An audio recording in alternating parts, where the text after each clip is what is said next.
Assalamu alaikum wa rahmatullahi wa barakatuh. Ya ayyuhal muslimun.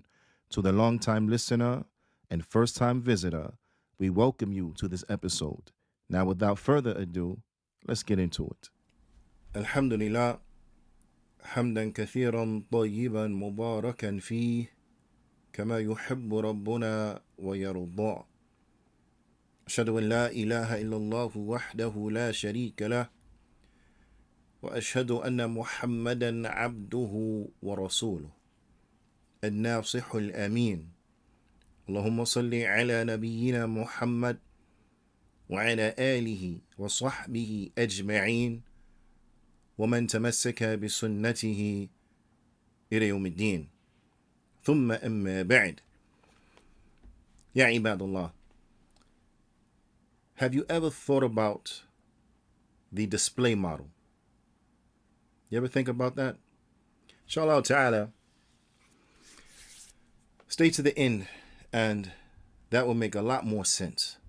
Before that though, do you know that there are 4 pillars of good character? 4 pillars. Now, meaning that there are 4 traits that an individual absolutely has to have in order to have good character. Okay? The first of those is as-sabr, patience. The second is al-'iffa, which means chastity, self-restraint, temperance. It's a big word. It means a lot. Now, as you find all these words, there's so many things that go into each and every one of them. Now, ala kulli hal.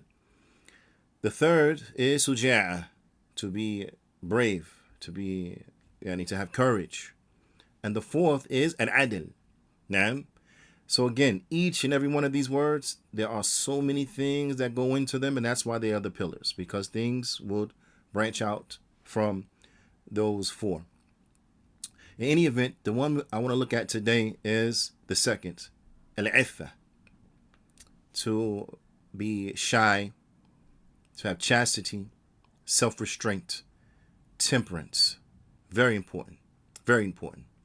For those who doubt this, I want to remind you, or I want to draw your attention to Allah Ta'ala's statement, where Allah Ta'ala, He says, وَأَمَّا مَنْ خَافَ مَقَامَ رَبِّهِ وَنَهَى النَّفْسَ عَنِ الْهَوَى فَإِنَّ الْجَنَّةَ هِيَ الْمَأْوَى. Allah Ta'ala, He says, what translated means, but as for him who feared the standing before his Lord, as for the one who feared the standing before their Lord, Naam, meaning where? On the Day of Judgment.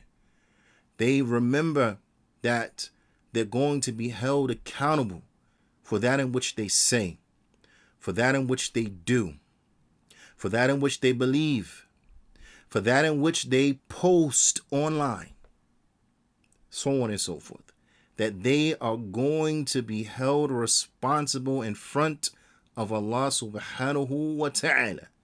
Now, they remember that they're going to stand in front of their Lord, so therefore they are scared.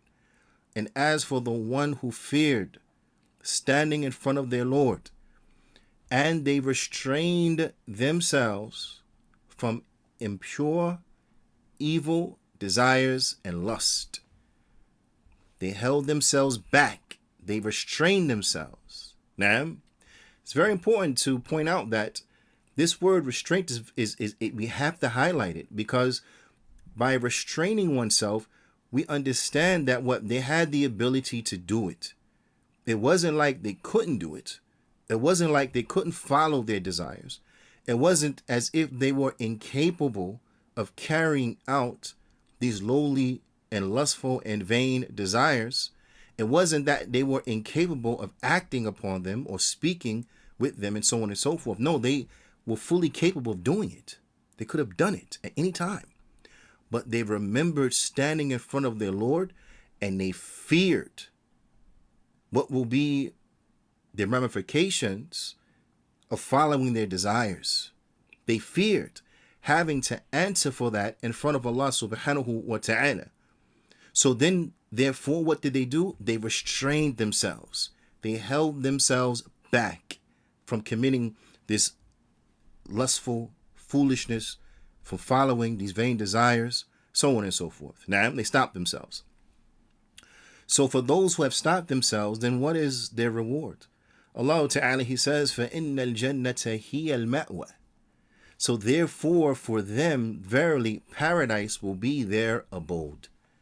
So their reward for restraining themselves, their reward for adorning themselves with this characteristic of al-iffah, temperance and restraint, is Jannah. Is Jannah. Don't you want to go to Jannah? Don't you want to go to Jannah?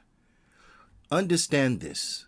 The route to Jannah, the way to Jannah, the way to be for those who want to go to Jannah is not to be the most ratchet, is not to be the loudest, is not to be the most provocative, is not to be the most outlandish, is not to be the most to the end of it. That's not the road to Jannah. The road to Jannah is not to just say whatever it is you want to say. The road to Jannah is not paved by just spewing all types of nonsense and foolishness under the guise of keeping it real and being oneself and so on and so forth. No. The path to Jannah, the characteristic and the trait of those who are on the way to the Jannah are those who restrain themselves. Those who can act just as ignorant as the next man. Those who, if you push the right buttons to the wrong individual, can clearly and decisively show you how they are not that far removed. But nonetheless, these are the individuals who restrain themselves. They could do it, but they don't. It is important that we take full advantage of understanding this fact by acting upon it. Acting upon it in the way that we speak. Acting upon it in the way that we talk, in the way that we dress, in the way that we act, in the way that we walk, and what we post online, what we share, what we draw others' attention to. We have to be of those who show some type of self-restraint. We have to be a people who are a people of dignity, not a people of lowly traits and behavior, not a people who are known to be ratchet, but a people who show restraint. You know what's sad? You know what's really sad? When you have non-Muslims checking the Muslims. When you have non-Muslims telling Muslims, you should not be saying that. You should not be doing this. You should not be here.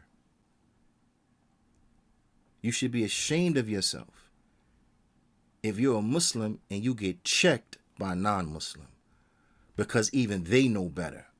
Even they know better. They don't do better. They're non-Muslim. What do you expect from them? But they know enough to know better and then to check you on it. Listen, you shouldn't even be here, Muslim. Why are you here? What are you doing here? Why are you talking like that? Why are you acting like that? Why are you posting these things? So listen, this goes for the men and it goes for the women, okay? But due to the fact that the enemies, they know that the way to destroy a nation is via their women. This is how you destroy a nation. You corrupt their women. Once the women folk have been corrupted of a nation, the men are going to topple. The nation is going to be destroyed. Because the children are going to be corrupted, the men are going to be corrupted, the nation is destroyed. To educate a woman is to educate a nation, okay? So to rectify a woman, likewise, this is rectifying a nation. And likewise the opposite. To corrupt a woman is corrupting the whole nation. You're going to corrupt the nation. Because she's going to be corrupt. That corruption is going to spread to her husband, because who is more influential upon the husband than the wife? You understand? The wife yields so much influence upon the husband. This is why it's important that we pick good wives. This is why it's very important that we pick good wives, because they're going to be more influential upon us than them. Huh? Your friends may say whatever, but You can fight that easily. You can knock that down easily. Other acquaintances may say something, you can knock it down easily. Other family members even can knock it down easily. But your wife, oh subhanallah, she has your ear. The one who shares your pillow, she has your ear in a manner that others don't. So you have to make sure that you're picking a woman that's going to put honey inside that ear, not poison. Not poison. Because she has the ability to corrupt you like no one else from your people that you know have the ability to corrupt you. Ala kulli hal, the enemies know this, and this is why they go after our women. So I want to address the women, because if you look at many of the women, especially from the younger ones, you don't find this level of temperance. You don't find this level of self-restraint. You don't find this level of being able to control themselves, unfortunately. But they're acting in manners and ways that are most unfortunate, that are disgraceful. So I want to draw your attention to this, because listen, sisters, I'm focusing on the sisters for what was aforementioned, but this applies to the brothers as well. But listen, if you do not respect yourself, how do you demand respect from others? If you do not respect yourself and present yourself as someone who demands the respect of others, because the manner in which you carry yourself, because the manner in which you speak, for the manner in which you talk, the words that you select, from the manner that you dress, from the whole of your disposition, if it is not one that demands respect, you are not going to find respect. You're not. If you don't respect yourself, others likewise are not going to respect you. So if you want to be respected, if you want to demand respect from others, then you have to start by demanding respect from yourself. And that is by acting in a most dignified and respectful manner that has been highlighted to us by the book and by the Sunnah. And like I said, the same applies to the brothers. The brothers never have a free pass to act ignorantly and to act in a disrespectful manner and to carry themselves in a disrespectful manner. Never. Same applies to the men. But for the women, I really want to bring this point home, because again, you are important to the extent that I don't believe you know. You are extremely important, sisters. And it is a must that you are rectified, because in your rectification lies a rectification of a nation. Let us look at the display model, okay? Let's follow me. Check this example out for a second, okay? The display model. You ever go to the store and you see a display model, right? And no matter how, beautiful it is, and of course it's going to be beautiful, it's going to be nice, that's why it's a display model.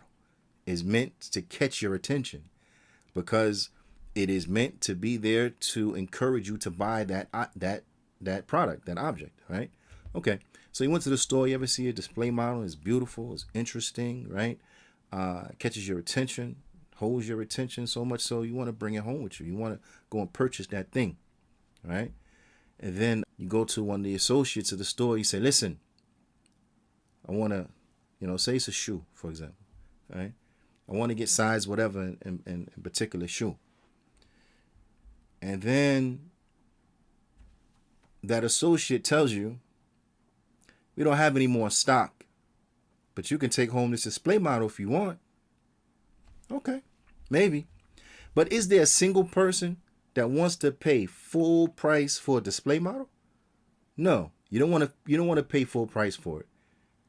No matter how nice it is, no matter how beautiful it is, no matter how interesting it is, you don't want to pay full price for it.